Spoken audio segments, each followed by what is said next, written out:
I-ANC kuzodinga kuba isebenze kanzima ukuvala uqhekeko oluvuleke ngaphambi kanye nangesikhathi kuqhubeka ingqungquthela yama-55 yokukhetha ubuholi eNazareth eGoli. Ngaphambi kwengqungquthela, uDokotela Izindaba ongazange aqokwe amagatsha esikhundleni sikamongameli weqembu ubethemba ukuthi uzothola ukwesekwa engqungqutheleni.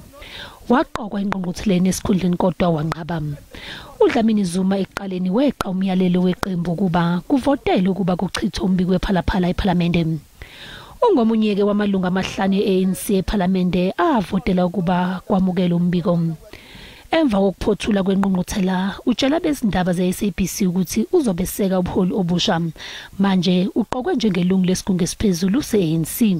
The contest is over and the new leadership must embrace the losers must embrace the leadership.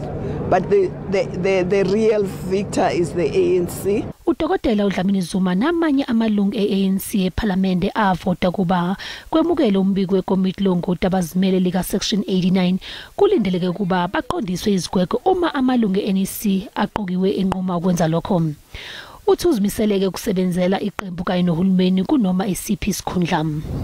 We work in the ANC, it doesn't matter what capacity you are in, but you serve the people in whatever way.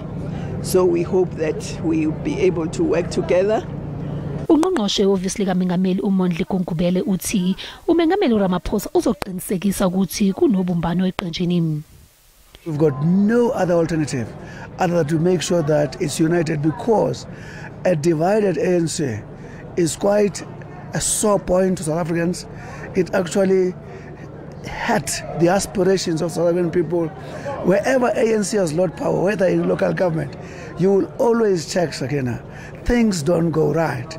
Ilokhu akushilo ngemibiko yokuthi abanye ongqongqoshe abaphikisana noMengameli bazokhonjwa indlela. He doesn't get excited at the weakness of his opponents, but however, I'll be very careful to say I know what his intentions are.